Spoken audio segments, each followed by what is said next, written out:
Bom dia, boa tarde, boa noite, galera. Vamos começar mais um Mangaio Virtual. Hoje nós iremos começar o nosso papo sobre os sofistas. Eu irei dar uma introdução dos acontecimentos que contextualizaram esse momento. Anteriormente eu já falei um pouquinho sobre o que foi que aconteceu com os regressistas, certo? Nesse meio tempo, foi-se criando, vamos dizer assim, os sofistas e foi entrando o período socrático. E qual é a diferença do período socrático para o período pré-socrático? Primeiramente, vai existir uma queda, vamos dizer assim, da chamada aristocracia, ou seja, um governo de pessoas que já nascem fodidas. Ou seja, existia a cultura na Grécia de que você nascer em tal família você tem que ser fodido. A ideia era essa. Então a ascensão política dessa pessoa ela era restrita a apenas aquele clérigo, vamos dizer assim. Os caras mais fodidos eram das famílias mais fodidas. Sua mãe sabe disso? Que isso, cara? E isso, obviamente, como tudo aqui, é o que eu sempre digo. Galera, lembre-se do ciclo das existências. Tudo aquilo que é ilusório, ele vai cair uma hora ou outra. Então esse negócio da aristocracia ia cair. É só questão de tempo para cair. E não deu outra. Essa questão da aristocracia, ela foi perdendo poder conforme o tempo. Ela foi perdendo poder e a chegada dos sofistas era inevitável. Era inevitável. Por mais que o Sócrates, Platão e Aristóteles ficassem falando contra os sofistas, era inevitável, porque existia o cenário propício para isso. Existia um cenário propício para isso. Agora tem muitas pessoas que veem os sofistas como os filhos da puta, os verdadeiros filhos da puta da história. Só que não é bem assim. Eles seguiram o que, vamos dizer assim, que existia uma demanda. Foi surgindo uma demanda sobre aquilo. É certo que os filósofos de antigamente, os pré-socráticos, tinham aquele negócio de escola. Que burro, dá 0 pra ele.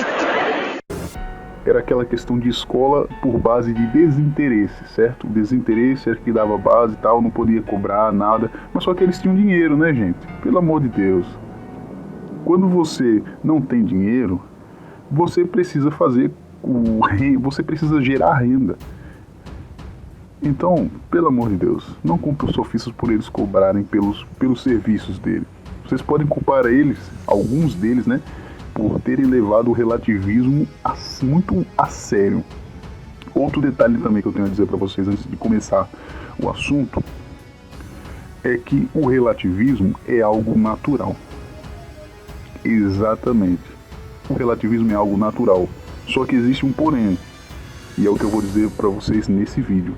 Por mais que ele seja natural, vocês vão ver mas o que deve se fazer com o relativismo, coisa que eles não fizeram. Então, vamos começar a aula agora, vamos nessa. Sofistas, eles eram considerados os sábios, eles eram considerados os sábios da época, vamos dizer assim. E Platão, Aristóteles e Sócrates diziam que o saber deles era pura aparência. Eles só diziam que sabiam, mas eles não sabiam porra nenhuma. Essa era a ideia dele. Só pelo fato deles não terem a conduta moral. Eles não seguirem muito aquela forte conduta ética que tanto foi explorado por Sócrates, Platão, etc. Então eles não tinham muito essa ligação. A questão é que eles eram os profissionais. Uma das coisas que Sócrates e Aristóteles não conseguiram entender é que aquilo para eles era uma profissão. A busca, eles não estavam interessados na busca da verdade, eles estavam interessados em ganhar dinheiro e ensinar. Então tem essa diferença. E outro detalhe também é que a filosofia da physis, ela não gerava dinheiro, ela não gerava renda e ela estava em decadência. Por quê? Eu vou explicar para vocês o porquê que isso aconteceu. Porque da physis era para se seguir um mundo cultural. Óbvio que era para as pessoas pensarem assim, certo, existem os fenômenos, tudo bem. Só que agora a gente precisa encaixar os fenômenos com a produção do ser humano, ou seja, tudo aquilo que o ser humano produz e correlacionar a produção do homem, que é o mundo cultural, com o mundo físico. Só que eles não conseguiram fazer isso daí. Aí ficaram naquele negócio de physis, e physis, o que gerou a linha que eu chamo de linha de desapego. A linha de desapego, ela sempre vai acontecer após um ciclo, vamos dizer assim. Tem um ciclo de que você aprende as coisas, certo? Só que se você não juntar essas coisas e não der sentido a essas coisas e não separar o joio do trigo, vamos dizer assim, isso vai cair em desuso completo. É uma questão de lógica. Sei. Você joga um videogame, você tem 5 CD nesse videogame, aí você zera esses 5 e eles não tem nenhum pós-crédito, nem nada que dá pra você fazer mais, você vai deixar ele jogado. Só depois de muito tempo que você vai querer jogar aqueles joguinhos. Isso é uma questão de lógica. Você tem que entender a natureza humana como ela é, não como a gente queria que fosse. Então exatamente é isso que aconteceu. A physis caiu, ele estava caindo em decadência e o eixo mudou da physis para o ser humano, porque estava faltando isso nessa bagaça. Anaxágoras ele foi muito bom, porém ele faltou a ideia de trazer para um mundo cultural as coisas. Então, o que foi que os sofistas fizeram? Basicamente isso. Eles começaram a tratar sobre ética, política, retórica, arte, linguagem, religião e principalmente educação. Então tudo isso não era falado. Não era falado, por exemplo, uma parte aqui, que é a questão da educação. A educação que hoje em dia é tão maltratada, só que ela devia ser a base da liberdade. A ideia da educação seria libertar. Só que vemos que hoje em dia isso não acontece. A educação é feita para aprisionar mentes e doutrinar mentes. E tudo começou aqui. Então todos esses assuntos não eram debatidos. E os sofistas trouxeram esses valores para o debate. Eles buscavam formas melhores de se educar, ou seja, eles criaram a primeira ideia de pedagogia. Eles foram os primeiros professores e advogados da época que tinham alunos e eles eram extremamente práticos. Sobre a prática, eu digo a vocês que ela é muito, muito importante, assim como a teoria. Só que existe um porém, pelo menos é o que eu acredito, que a gente tem que ter mais prática do que teoria. É isso que eu acredito, que o mundo espiritual já existe muita teoria. Quando a gente está lá, a gente fica fazendo anos e anos e anos de teoria. Aqui é mais prática. Aqui a gente está para praticar, não para ficar teorizando direto. Então, pelo menos eu vejo essa lógica de estar vivo para praticar mais e teorizar menos, como os sofistas fizeram. Não que a teoria aqui não seja importante, óbvio, só que aqui a gente tem que praticar mais. Até mesmo a própria ideia de praticar o bem aqui é dito muito mais do que quando a gente está no mundo dos espíritos, porque aqui é a hora da prática, não é hora mais de teoria. Então aqui existem as bases da política, eles ensinavam políticos, eles ensinavam a arte da retórica, eles ensinavam a arte da linguagem, lógico, como é que você vai ter uma retórica boa sem a arte da linguagem? A religião e a educação, como ensinar, a melhor forma de ensinar, isso tudo. Porra, tudo isso? Foi levado por eles. E eles, logicamente, cobravam pelo serviço. Eles não eram ricos, cara. Eles eram profissionais do saber. Então, a melhor ideia de quando você vê um sofista, ou for estudar sofista, é você entender que ele não era, vamos dizer assim, não tinha profissão filósofo. A profissão dele era profissional do saber. Ele era um profissional naquilo que ele fazia. Ele era um bom professor, um bom advogado, um bom pedagogo.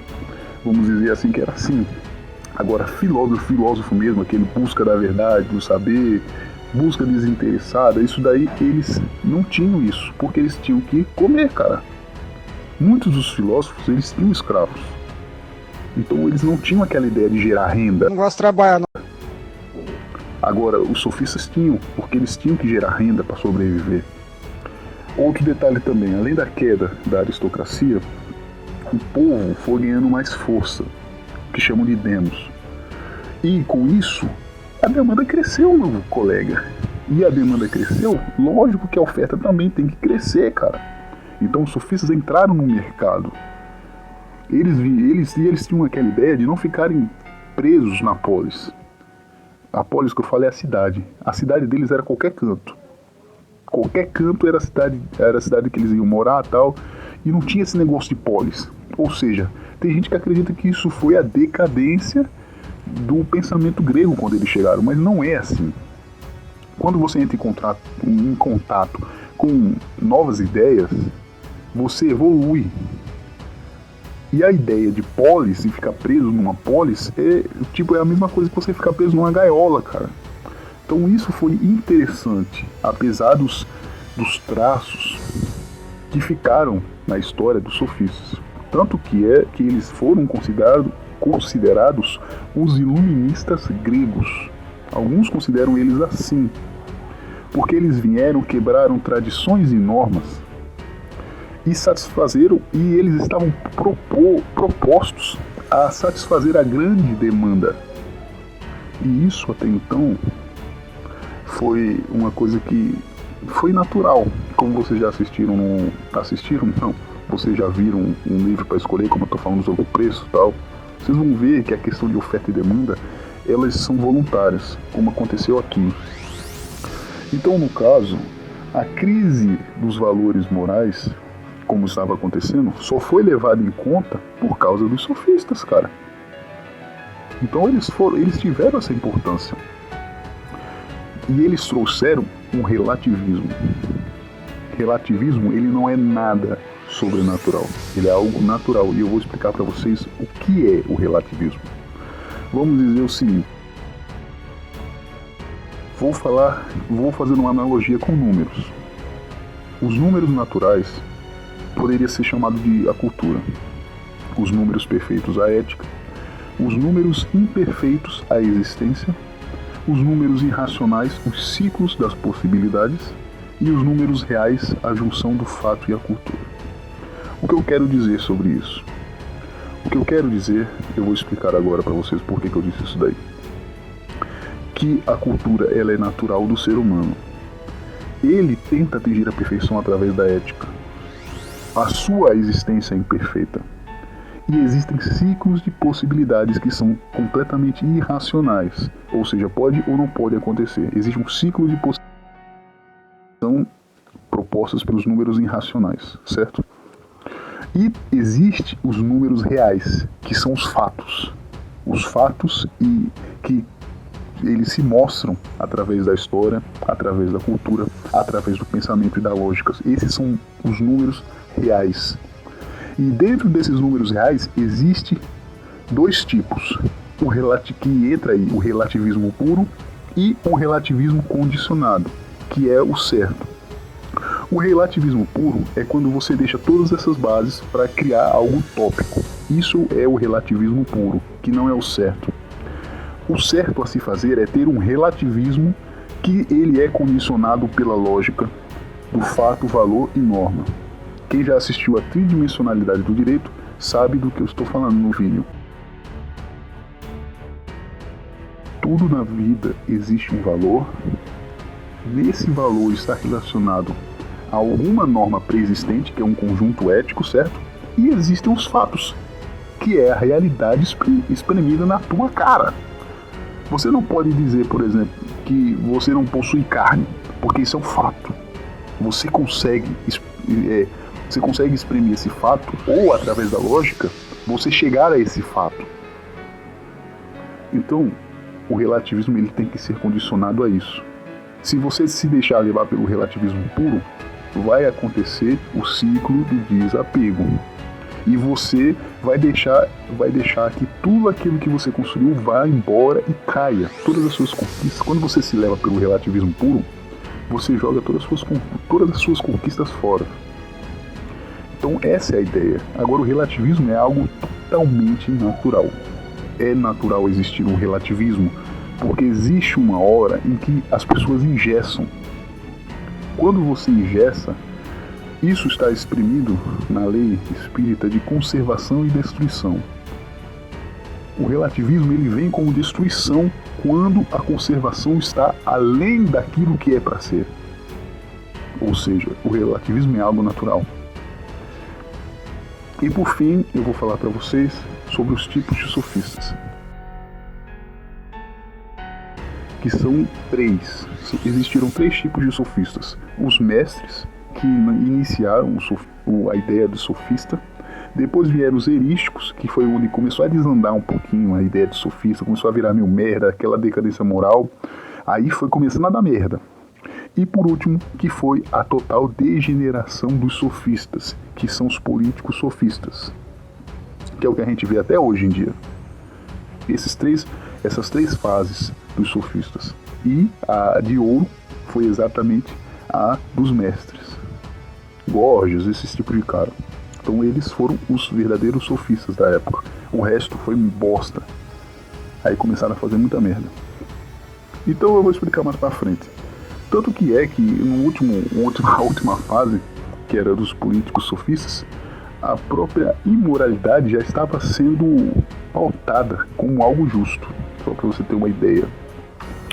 Então, eu espero ter dado uma boa introdução para vocês sobre os sofistas.